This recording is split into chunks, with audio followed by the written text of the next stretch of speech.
Philippe Rouillet.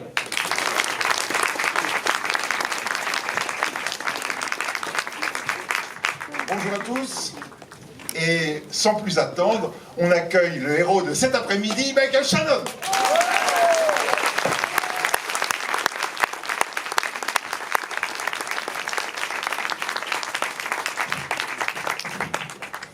Hop, alors, on va tout de suite être dans l'action, parce que malheureusement, il va falloir, on me dit qu'il faut finir dans 45 minutes, seulement 45 minutes, donc il faut que chaque seconde, on en profite.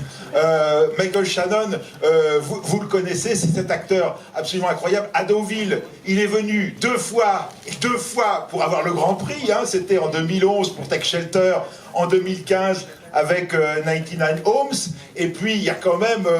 au moins 70 films au compteur, 70 films de cinéma. On va parler de quelques-uns. Il y a la télévision, il y a évidemment la série Boardwalk Empire, mais il y a 8 ou 9 shows de télé, beaucoup de théâtre. Il écrit aussi, c'est un dramaturge. Entre tous les rôles que vous avez faits, j'ai envie de dire qu'il y a un fil rouge, c'est l'intensité. C'est-à-dire que ce soit dans Les Noces Rebelles, où vous êtes 8 minutes à côté de Kate Winslet et de Leonardo DiCaprio, et finalement, vous avez une nomination à l'Oscar du meilleur second rôle, que ce soit dans Man of Steel, un énorme blockbuster avec Superman, vous jouez le super méchant, ou que ce soit Bug de William Friedkin, qui je crois a été présenté aussi ici, on ne voit que vous sur l'écran. C'est-à-dire que quand vous êtes sur l'écran, il y a une espèce de magnétisme, d'intensité. Est-ce que vous êtes d'accord avec ça, que ce serait le lien entre tous vos rôles? Merci. Well, it's strange because I'm not anything like that. I'm not magnetic or intense at home. I do a lot of dishes, do a lot of laundry, but I guess, you know, when you get to play make-believe, you can be anything you want, and your desire to play make-believe is probably in relation to the intensity with which you play it. So I guess I enjoy it a great deal. That's why I've been doing it all this time. Yeah. But, yeah, I appreciate you saying that. I feel like I've done some stuff that's not quite so... Like I did this movie, Loving, where I played the photographer. He was kind of just a nice, quiet guy. And watching what was happening. I really like that photographer, actually. He's a very famous photographer, and him taking the pictures of the loving couple was a major event in American history. So I get as much out of doing that kind of cameo part as I do out of doing Man of Steel or anything else. Yeah. All right. Oui, en fait, c'est assez étrange parce que Michael nous dit dans ma vie, en fait, je suis pas du tout comme ça. J'ai rien de ces personnages intenses, etc. Donc que vous venez de décrire. Moi, je fais la vaisselle, je lave mon linge. Non, j'ai vraiment une vie plutôt classique. Mais quand je suis en train de jouer un rôle, eh bien, je joue quelqu'un. Je joue à être quelqu'un d'autre. Et là, dans ces cas-là, on peut être n'importe qui, on peut faire n'importe quoi, parce qu'on n'est plus soi-même lorsque la caméra tourne. Et l'envie que l'on a en tant qu'acteur de jouer un rôle, eh bien cette envie se transforme justement en intensité dans le personnage que vous interprétez. Donc quelque part, oui, c'est vrai, vous avez raison, parce que j'aime vraiment beaucoup faire ce que je fais, j'aime faire des rôles, et j'ai aimé ça déjà depuis très très longtemps maintenant, donc oui, ça fait vraiment partie de ça, et ça me fait vraiment plaisir que vous disiez cela aujourd'hui. Tous les rôles m'intéressent, les rôles très intenses dont vous venez de parler, bien sûr, mais par exemple dans le film Loving de Mike Nichols, je joue le rôle du photographe, ce photographe qui va être le premier photographe, en tout cas à cette époque-là pour la première fois, qui va photographier ce couple, cet homme blanc, cette femme noire. C'était un moment très très très important dans l'histoire américaine, et c'est une personne qui n'a rien entre guillemets d'intense, quoi. C'est une personne plutôt normale, et ça m'a fait vraiment plaisir, nous dit-il, de le jouer. Donc pour moi c'est la même joie quel que soit le personnage. Oui, mais justement, ce personnage, il vous apportait une intensité à la séquence. En plus, on connaît le cliché dans Le Vigne. Ce cliché, il est historique. Et tout d'un coup, dans ce film si tendu, votre présence va apporter une intensité qui n'est pas une intensité dramatique, mais il y a une incandescence, parce qu'il y a tout d'un coup une bienveillance envers ces amoureux. Well, yeah, and there can be an intensity in being kind. I mean, to me, the word intensity, I've always found mysterious. I guess I've always, because I've heard it so often, I've always wondered what exactly it means. And I guess as far as I've been able to figure out, it just means the amount of focus that you bring to something. And to me, focus is synonymous with acting. I mean, that's what acting is focusing on something and concentrating on something. So maybe some people come to their performances in a more, happenstance, spontaneous, that's not even the right word, just accidental way, I don't know. But for me, it's all about focusing very intently on what you imagine the person you are portraying is going through and experiencing. And so I guess that intensity is just, for me, is just me doing my job. Yeah. Je pense, nous dit Michael, je pense que l'intensité, il peut y avoir de l'intensité dans le fait d'être bon, d'être bienveillant. On peut être intense, on peut être intensément bienveillant. Et pour moi, c'est le mot même d'intensité, c'est quelque chose d'assez mystérieux et d'assez difficile à expliquer. Michael nous dit, je l'ai entendu en fait tellement souvent qu'à un moment donné, j'ai fini par me demander, mais qu'est-ce que ça veut dire exactement cette intensité, c'est quoi? Et il pense que lorsqu'on est un comédien, l'intensité qu'on apporte, c'est peut-être tout simplement la manière dont on se concentre, dont on ressente son attention sur un point précis pour pouvoir interpréter quelqu'un de la meilleure manière possible. La concentration d'un acteur. Peut-être, nous dit-il, peut-être qu'il y a certains comédiens, certains acteurs qui sont différents. Peut-être qu'ils arrivent sur un plateau en étant plus spontanés, même si c'est pas exactement le bon mot. Ou peut-être qu'ils espèrent qu'ils vont avoir des accidents heureux. Mais en ce qui le concerne, non. Lui, il se concentre vraiment sur un personnage. Il se concentre vraiment sur la personnalité d'un personnage. Et c'est sans doute ce qui transparaît à l'écran quand on voit le film. En une intensité que vous avez décrit lorsqu'on regarde Michael Shannon dans ses différents rôles. Alors justement, est-ce que vous pourriez nous parler de la préparation pour un rôle? Déjà, comment vous choisissez, qu'est-ce qui vous décide de prendre un rôle plutôt qu'un autre? Parce que vous avez une longue carrière, mais j'imagine qu'on a beaucoup de propositions, il faut choisir dedans. Et une fois que vous avez choisi, comment vous vous préparez pour le rôle, pour le film?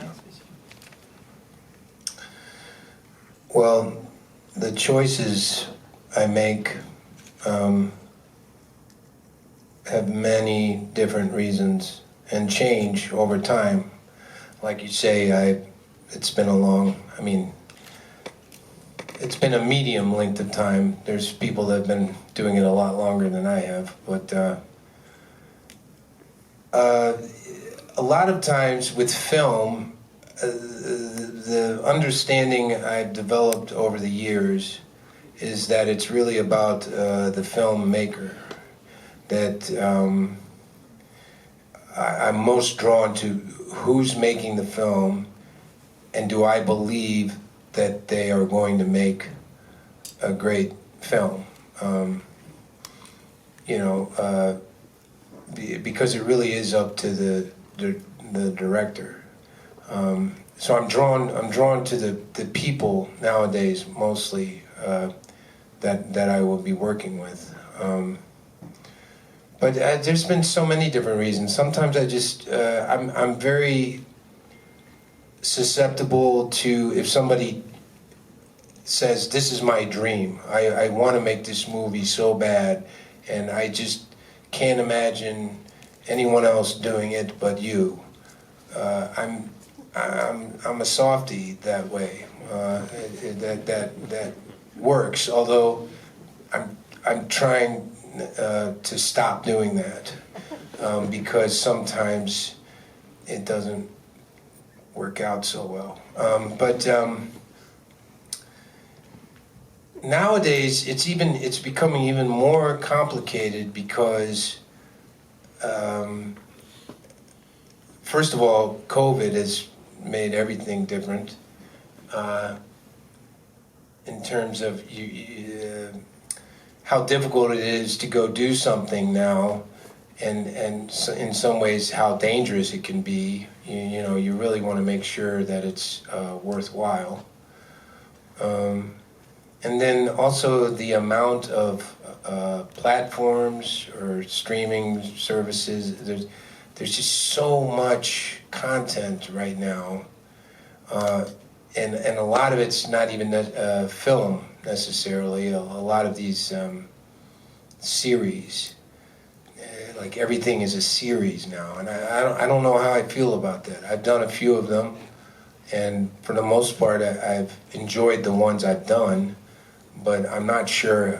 I don't want it to be the only thing that that happens is series. I love cinema, so and a festival like this obviously is not the Deauville Festival of American Miniseries. You know, it's the Deauville Festival of American Film, and that's important to me. So right now, specifically, I'm looking for what is anybody making incredible American films, not just the superhero ones. Or like recently I had the pleasure of working with David O. Russell, and that I was very excited about because that is going to be a very traditionally kind of beautiful American film, you know, because that's what David's able to do. But like I said, it's because he's in that class of filmmakers that I want to work with, you know. Oui, en fait, les choix que je fais, nous dit Michael, je les fais pour différentes raisons. À vrai dire, ça change au fur et à mesure que le temps passe, mais je dirais que ma carrière, pour l'instant, c'est pas une carrière très longue, mais enfin, c'est une carrière de taille moyenne, on va dire.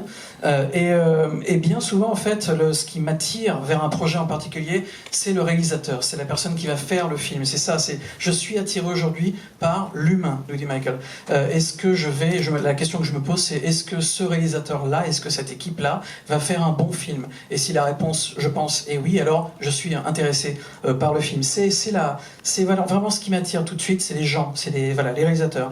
Et alors de temps en temps, il est arrivé de temps en temps que je sois attiré par un projet pour une autre raison. Par exemple, si j'aimais quelqu'un, un réalisateur que je connais pas forcément, vient me voir et me dit voilà, c'est le rêve de ma vie, ce film, c'est vraiment ce que je veux faire et je veux absolument le faire avec vous ou personne d'autre. Et Michael nous dit bon, je suis un petit peu sensible à ce genre de choses.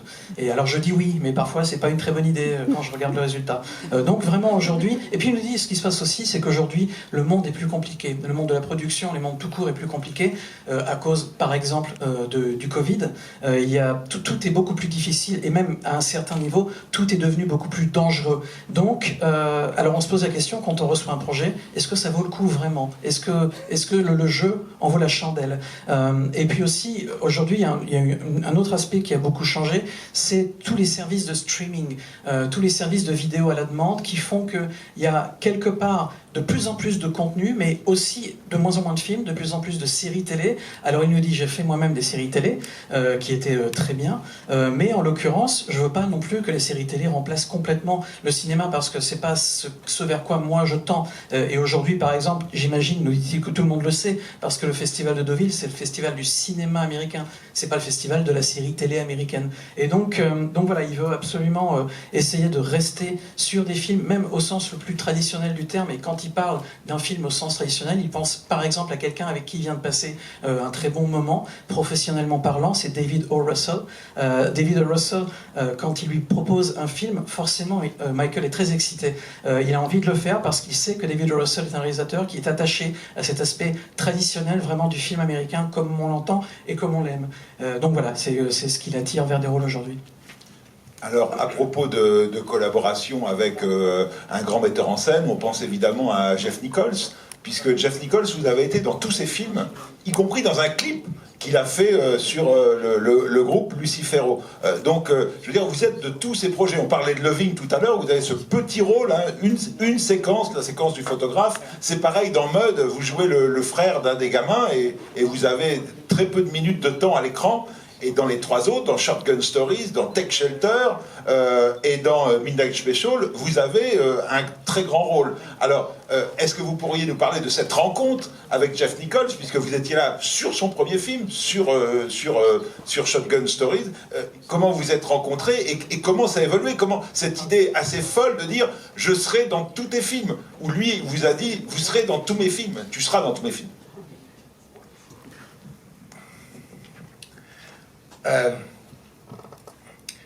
So I met Jeff because of his one of his teachers at film school. Gary Hawkins was his name. And I did the Sundance Filmmakers Lab one year, and Gary was the person I was with. I was making scenes from a film that he had written. And Gary took the scenes that he made at the lab and he showed them to his class, and Jeff was in his class.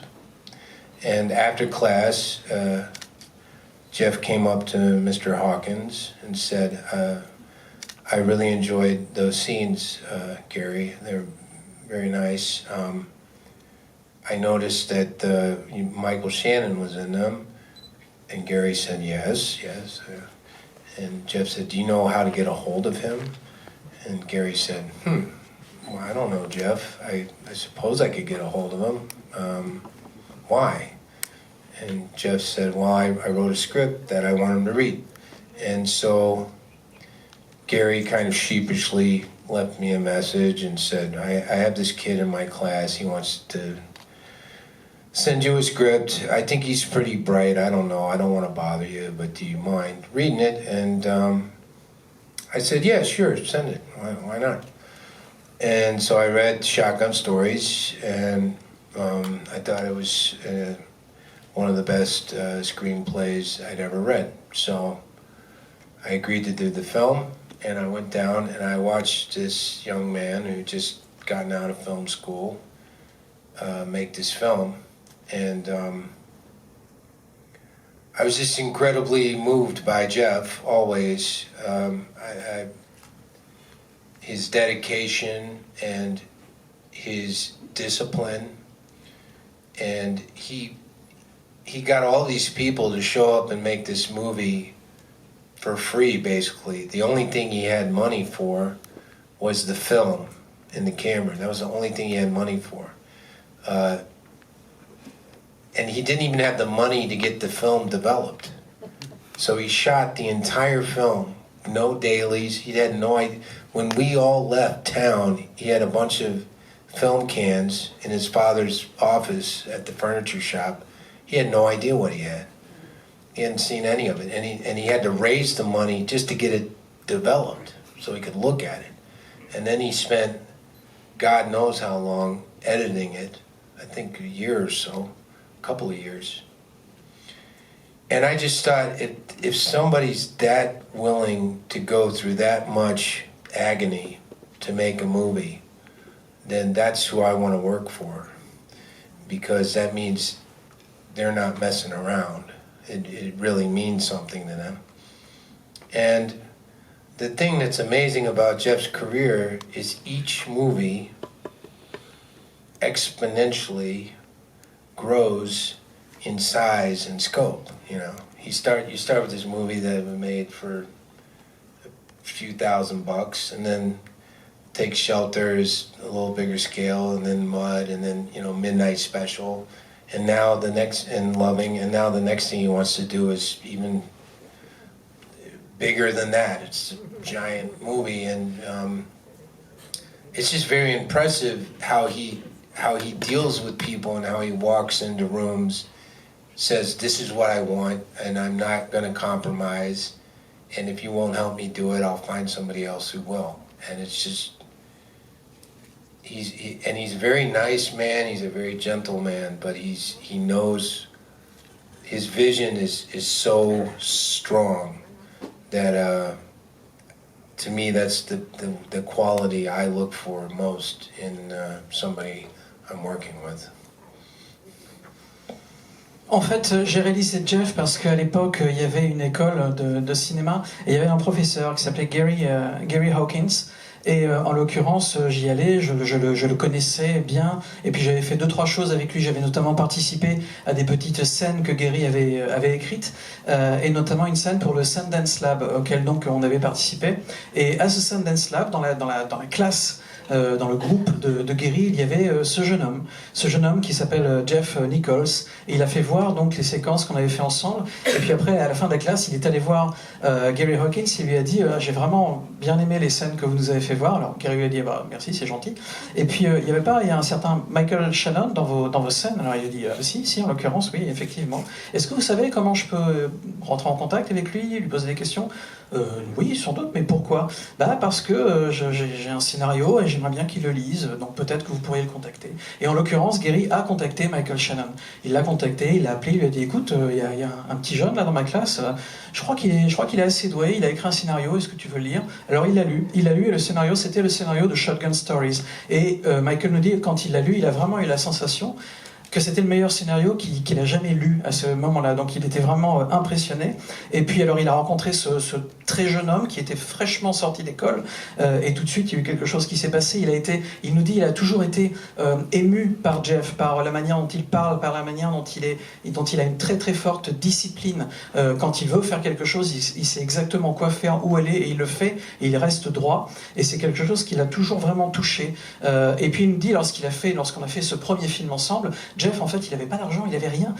Et l'argent qu'il avait, les quelques dollars qu'il avait, il les a mis dans la bobine de film qui allait dans la caméra. Donc pour tout le reste, pour les décors, pour les comédiens, pour tout le reste, il n'y avait rien. Donc c'était une entraide, mais il avait une telle force de persuasion, il avait une telle discipline qu'il a réussi à emmener tout le monde avec lui. Il a tourné tout le film, mais il n'avait pas d'argent non plus pour développer le film. Alors donc en fait, il tournait chaque séquence, et puis après, il prenait la bobine donc non développée, et il l'a stockée dans le bureau de son père, là où travaillait son père. Et ces bobines sont restées là un certain temps avant qu'il puisse quand même arriver à avoir un peu d'argent pour développer tout ça. Et une fois que ça a été fait, une fois qu'il avait toutes les séquences développées, il est passé au montage et il a monté son film pendant 2 ans. Ça lui a pris 2 ans pour monter son film. Donc c'était vraiment quelque chose d'assez impressionnant. Et Michael nous dit, moi quand j'ai vu ce type qui est capable de se concentrer à ce point-là pendant aussi longtemps, d'avoir une telle ténacité lorsqu'il sait où il veut aller, je me suis dit, bon bah, c'est clair, il faut absolument que je travaille avec lui, parce que quelqu'un qui a une telle force dans son travail, ça se rencontre pas tous les jours. Et la carrière de Jeff, en fait, à chaque fois, chacun de ses films grandit en taille, grandit dans le sujet, dans tout, en fait, tout grandit. Donc il a commencé avec un tout petit film de rien du tout qui a coûté 2-3 000 $, et puis juste après c'était Take Shelter qui a coûté un petit peu plus cher, qui parlait de choses un peu plus importantes, et après c'était Mud, etc., etc. Et à chaque fois ça grandit, et le prochain film sur lequel il est en train de travailler en ce moment, ça va être un film énorme, quelque chose de vraiment impressionnant, et j'ai hâte de travailler avec lui. Et il nous dit à propos de Jeff, c'est quelqu'un qui est, encore une fois, son aspect vraiment concentré sur ce qu'il doit faire pour arriver à ses fins est vraiment impressionnant. Quand il rentre dans une pièce, il sait tout de suite ce qu'il veut faire. Enfin voilà, on comprend en un instant que ce type-là, il ne va pas se compromettre pour quoi que ce soit. Il ne va pas abandonner ceci ou cela. Il sait ce qu'il veut faire, il va le dire. Voilà, ça c'est le film que je veux faire. Je veux tant d'argent pour faire tel film et je vais pas changer d'avis. Donc si vous voulez m'aider, super, sinon je m'en vais, je le ferai avec quelqu'un d'autre. Et ça c'est quelque chose qui est rare, et en même temps Jeff Nichols c'est quelqu'un qui est très gentil, qui est très doux, mais voilà, sa vision est tellement forte qu'on ne peut que l'accompagner. Alors ce qui est marrant, c'est que vous parlez de cette concentration qu'a Jeff Nichols, et quand Jeff Nichols l'a rencontré, il me parlait, c'est le même terme qu'il employait pour vous. C'est-à-dire qu'il me disait, Michael Shannon, il souhaite pas répéter, et il est, dès la première séquence, il est focus, et si ça ne tenait qu'à lui, on pourrait ne faire que une prise, parce que dès la première prise, il est absolument à fond.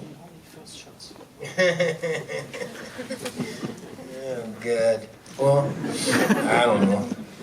I don't think so. I don't think a movie with just me in it would be worth watching. I think at a certain point, no matter how big a fan you are, you'd be wanting someone else to show up. All right, enough. Where's somebody else? Yeah, I don't know. I mean, I guess that's something you hear on Guillermo and them started too with the on Shape of Water, the whole Shannoning notion that from the first take it's gold. But I don't know. I never feel that way. I want to do it like 500 times. I think repetition is one of the most exciting parts of acting, which probably sounds the opposite of how it should be, but I guess that comes from doing theater, because I'm used to doing things over and over and over again, you know, and I don't mind. One of the most famous American acting teachers is Sanford Meisner, and he had an exercise called repetition, where you would literally just look at your partner and repeat some word, you know. He would say, well, notice something about who you're looking at. Say, you know, what gray sweater. And then they just repeat it back and forth. And he said, don't say something different until it makes sense to say something different. And it would always be too soon. And the student would get uncomfortable or anxious and say something else, and Meisner would be like, no, you're not ready yet. You haven't said gray sweater enough times. And both of the people would scratch their heads like, this guy's crazy, I don't know what he's talking about. But there's something about what he's saying, is that in the repetition, because life is far too complex to understand just going through it once. That's why we have all these stories in the first place, because there's just so much we miss the first time that we keep going back and examining things. And so I like to do that.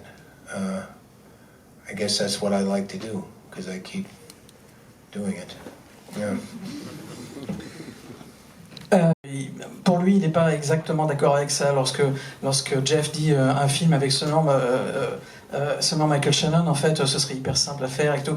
Ce serait peut-être simple à faire, mais ce serait pas très intéressant à regarder, nous dit-il, parce qu'il y a un moment donné, même si vous êtes vraiment fan de lui et qu'il est vraiment extraordinaire, il y a un moment donné, vous allez quand même avoir envie qu'il y ait un deuxième personnage qui rentre dans le champ. Donc, ceci étant dit, après, évidemment, c'est quelque chose qu'il a entendu dire. Par exemple, Guillermo del Toro parlait du thème de Shannoning, c'est-à-dire c'est ce qui se passe quand la première prise qu'on fait, c'est la meilleure, c'est le top, c'est de l'or.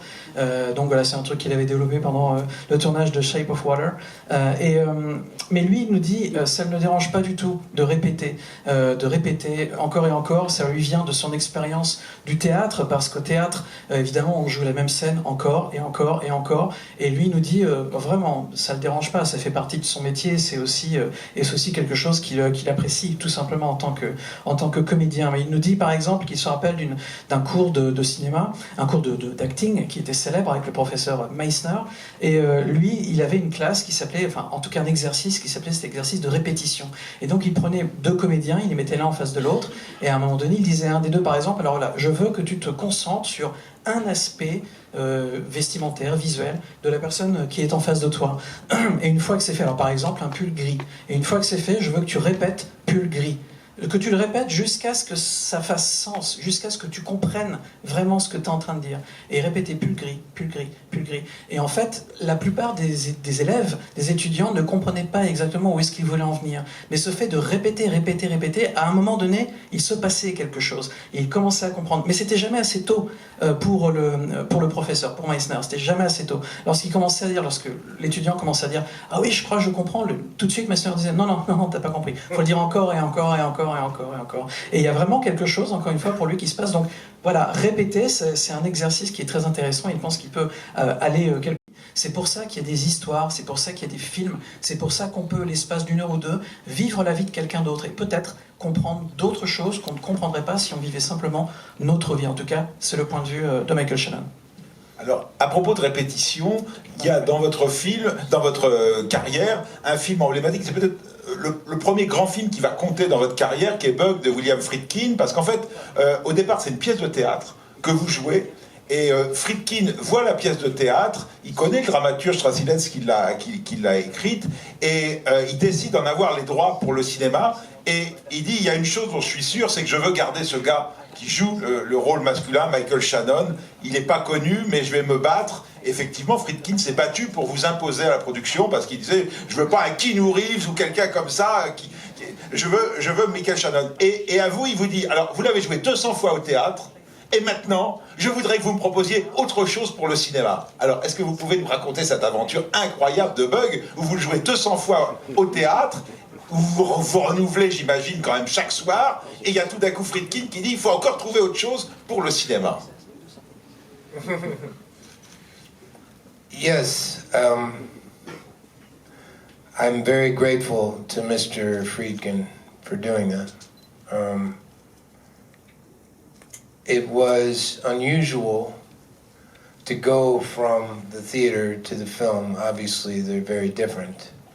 But what was most unusual about it is when I went to do the film, I was the only one who had done it before. And I was surrounded by people who hadn't. You know, I would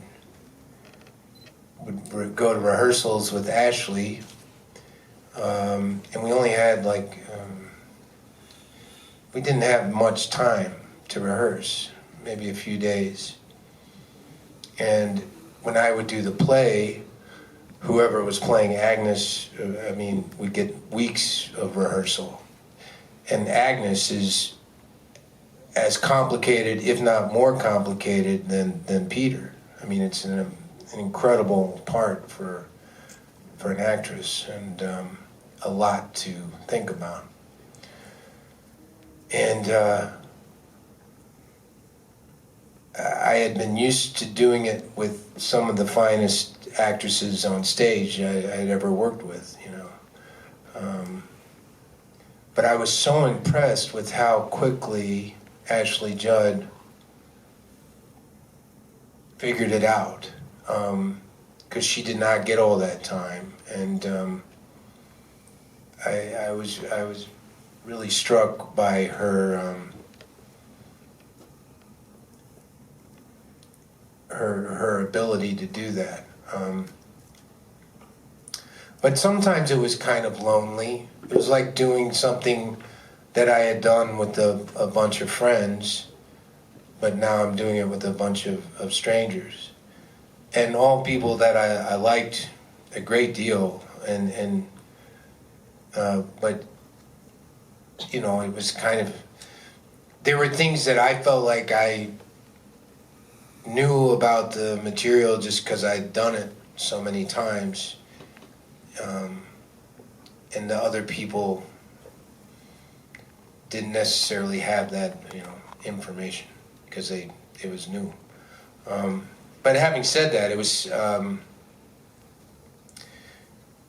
was very exciting to do it as a film,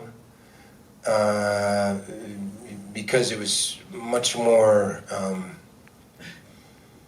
three-dimensional. You know, we were actually in this room as opposed to being on a stage and with a bunch of people staring at us. So it gave you the opportunity to really get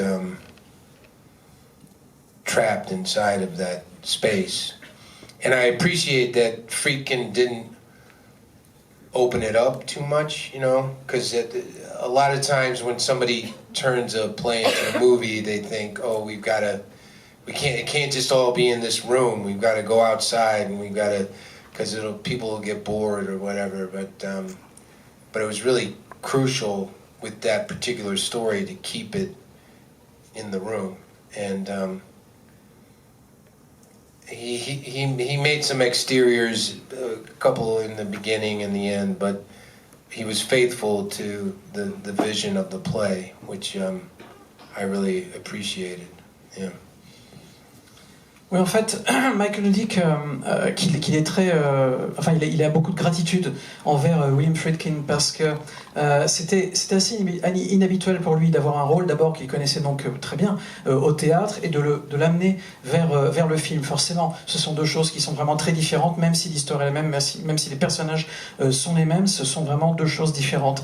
Et c'était assez étrange pour lui parce que c'était le seul en fait de la troupe à être passé dans le monde du cinéma. Donc c'était très bizarre. Et puis en ce qui concerne les répétitions, par exemple, il a été impressionné par les personnes avec qui il a joué au cinéma parce que autant lui, évidemment, il a joué la pièce 200 fois, donc la pièce il la connaissait sur le bout des doigts, et les autres comédiens, les autres acteurs, pas du tout. Donc forcément, il s'est dit comment est-ce qu'ils vont faire pour vraiment rentrer dans les personnages aussi rapidement. Et il a été impressionné notamment par le personnage de Agnès.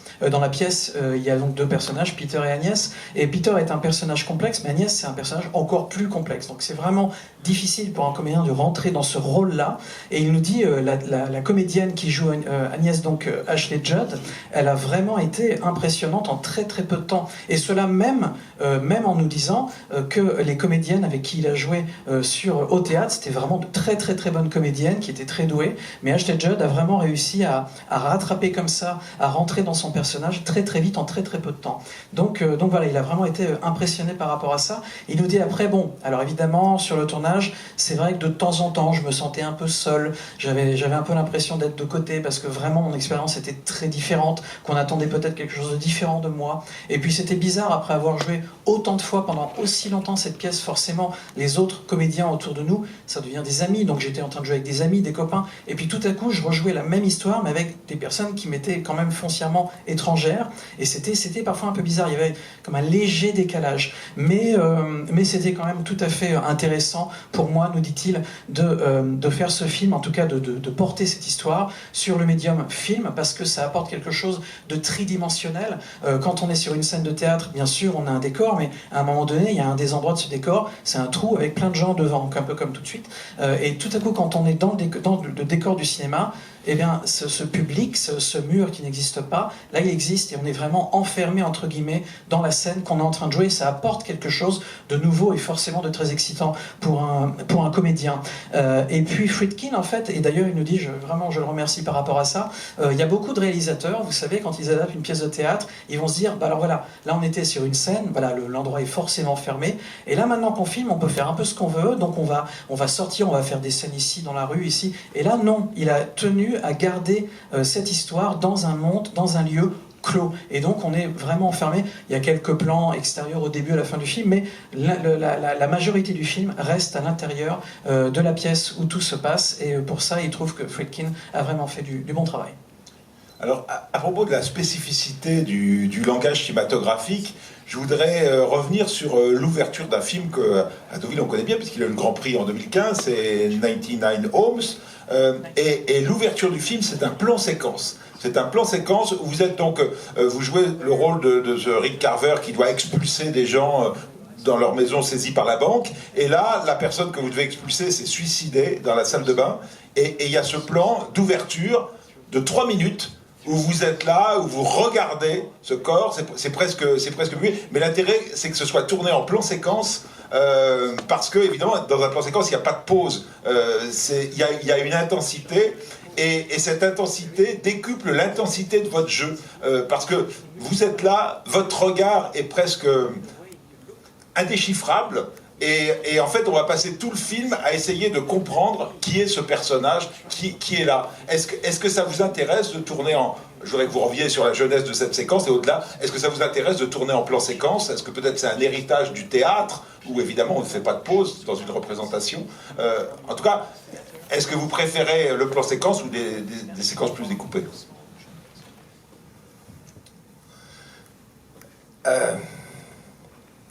I both prefer them and am terrified by them. It's both.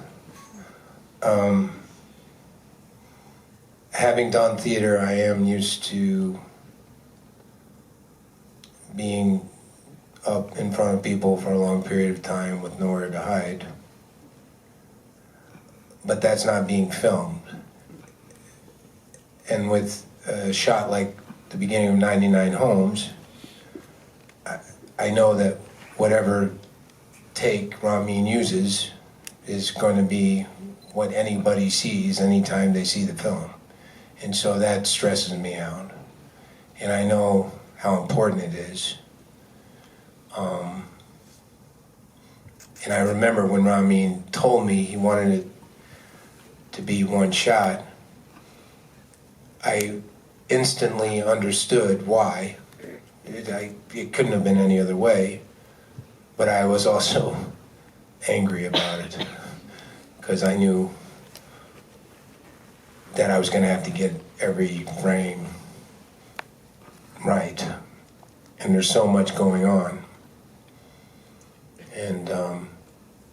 And even if I felt one particular take was perfect, something else could go wrong. You know, something in the background.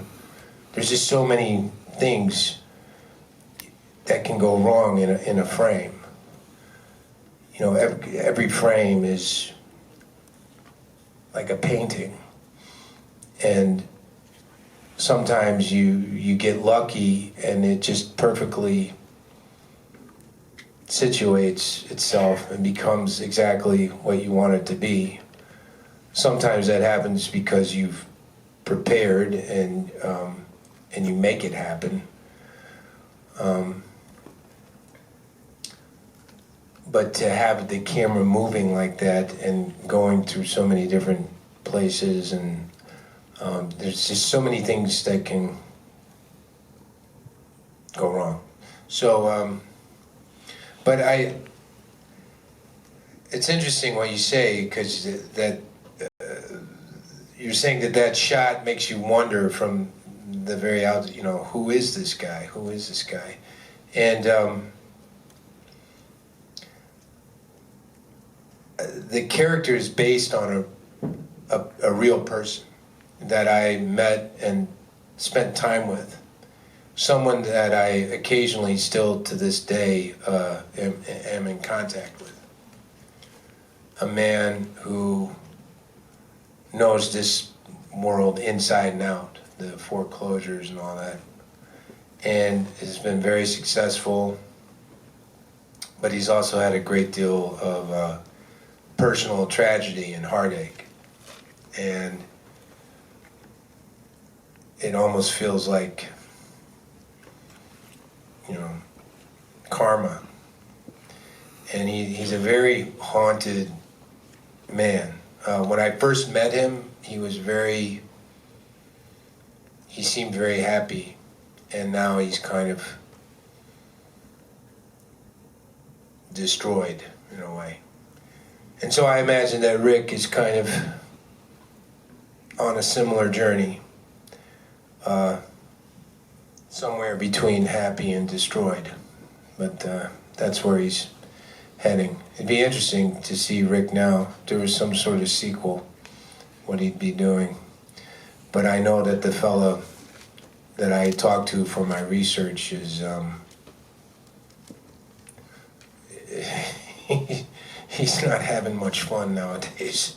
So yeah, God, I get sad thinking about it. But anyway, yeah, it is mysterious. It's mysterious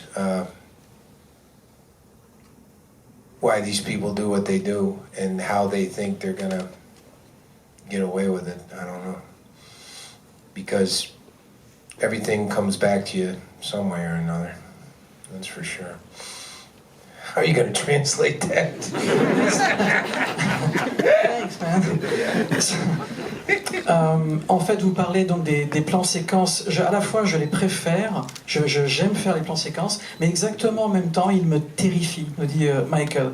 Il faut savoir que donc je viens du théâtre, hein, il le dit, je viens du théâtre, donc je suis habitué à être en face de beaucoup de gens lorsque je joue, etc. Mais lorsqu'on est en train de faire un film, forcément, c'est très différent. Forcément, ça n'a rien à voir. Par exemple, lorsqu'on parle de 99 Homes, en fait, le problème, c'est que on jouait les scènes. on les jouait plusieurs fois, et puis il y avait 1 ou 2 ou 3 caméras qui nous filmaient, et on ne savait jamais, forcément c'est impossible, on ne savait jamais quelle était la bonne séquence, quel était le passage qui allait être celui qui allait se retrouver dans le film. On ne savait pas. Donc il fallait qu'à chaque fois qu'on fasse ça, on soit bon. Et puis il fallait que on soit bon de sous tel angle, on soit bon sous tel angle, sous tel angle. Il fallait toujours que tout soit bon. Et quand je dis il faut que tout soit bon, c'est-à-dire que moi déjà je sois bon, ce qui n'était pas toujours évident parce qu'il y avait tellement de choses qui devaient passer dans mon jeu d'acteur, mais également tout ce qu'il y a autour de moi soit bon. Et parfois par exemple on se dit, on vient de tourner une séquence et on se dit bon, là j'étais bien, je pense que c'est pas mal, et on se rend pas compte qu'en fait derrière, à l'arrière-plan, il y a un truc, je sais pas, une perche, quelque chose, et le plan est complètement foutu. Donc il faut le refaire. Et pour moi, c'était très difficile d'arriver à comprendre pourquoi et comment tel plan est bon et tel plan ne l'est plus. Et le réalisateur, lorsqu'il m'a dit qu'il allait faire donc cette séquence d'ouverture en un seul plan séquence, à la fois j'ai compris, me dit-il, j'ai compris pourquoi il voulait, parce que c'était vraiment le meilleur moyen de tourner cette séquence-là. Mais en même temps, ça m'a vraiment mis en colère parce qu'il y a tellement de choses qu'on ne peut pas, sur laquelle on n'a pas de maîtrise, quoi, qu'on ne peut pas contrôler. Donc c'est vraiment très difficile. Il nous dit chaque scène qu'on voit dans un film, c'est comme une peinture.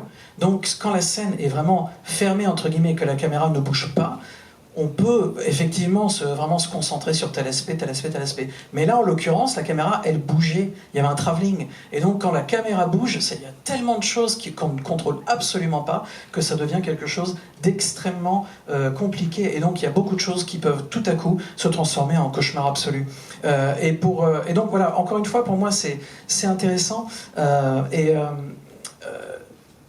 Ce qui est très intéressant également, c'est la question que vous avez posée. Quand vous nous avez expliqué que quand vous avez vu ce plan séquence, immédiatement vous avez commencé à vous poser la question, mais qui est ce type ? Qui est-il vraiment ? Et qu'en fait vous avez continué à vous poser cette question tout au long du film. Il vous remercie parce que c'est vraiment quelque chose d'intéressant. Il faut savoir que pour lui, la manière dont il a abordé ce personnage, c'est parti tout d'abord d'une rencontre. Parce qu'en fait ce personnage, donc dans le film 99 Homes, il est basé sur une personne réelle. Une personne réelle qu'il a rencontrée, il a travaillé avec, il a passé du temps avec, et en fait il est encore en contact avec cette personne-là, la vraie, encore aujourd'hui. Et il nous dit c'est quelqu'un qui connaît bien ce monde-là, donc il a pu apprendre beaucoup à son contact, et même s'il a eu beaucoup de succès professionnellement parlant, il a également connu beaucoup de tragédies personnelles. C'est quelqu'un qui... et il nous parle en fait, ça rappelle un peu le karma, quoi. C'est-à-dire qu'on fait des choses qui sont vraiment pas très belles, et à un moment donné ça finit toujours par nous retomber dessus. Et lui, c'est vraiment ce qui lui est arrivé. Il parle de lui aujourd'hui comme étant vraiment quelqu'un de hanté par tout ce qu'il a pu faire, et par tout ce qu'il a pu commettre, et par tout ce qui a été engendré par ses actions. Donc c'est vraiment quelqu'un qui, la première fois qu'il a rencontré, il avait l'air heureux, il avait l'air d'être bien dans sa peau, et aujourd'hui il est complètement détruit. Et il nous dit, pour moi, le personnage de Rick, donc le personnage qu'il interprète dans le film 99 Homes, eh bien c'est quelqu'un qui est en train de suivre le même chemin, ce personnage-là. En fait, au moment où le film est fait, 99 Homes, il est exactement au milieu. Il est entre heureux et détruit. Il est pile au milieu, il est pile au point de jonction où ça va commencer à plus aller du tout. Et cette personne-là, la vraie personne sur laquelle il s'est basé, c'est quelqu'un qui aujourd'hui ne va vraiment pas bien du tout, il s'amuse pas énormément dans sa vie. Aujourd'hui, tout ce qui est drôle et sympa et insouciant, ça a un peu disparu. Et c'est vraiment mystérieux. C'est mystérieux, on n'arrive pas à comprendre, nous dit-il, comment des gens qui font ce genre de métier, et aux États-Unis, il y en a beaucoup, comment des gens qui font ça, qui gagnent de l'argent en rendant des personnes malheureuses, comment ces personnes-là, à un moment donné, ne se disent pas il y a forcément un moment donné où je vais payer tout ça, parce qu'on paye tout ça. Ça finit toujours par... c'est un cercle, tout finit toujours par nous revenir. La force de 99 Homes, c'était justement cette fin mystérieuse sur laquelle on pouvait réfléchir. Je crois que vous n'avez pas les fins qui se ferment. Mais nous, on est obligé de fermer cette conférence. On me fait des signes terribles parce qu'en fait, on a débordé, je l'avais dit, 55 minutes. Il faut remercier Michael Shannon et... je suis vraiment désolé de faire si vite parce qu'on avait encore tellement de choses à se dire. Merci beaucoup. Merci à vous.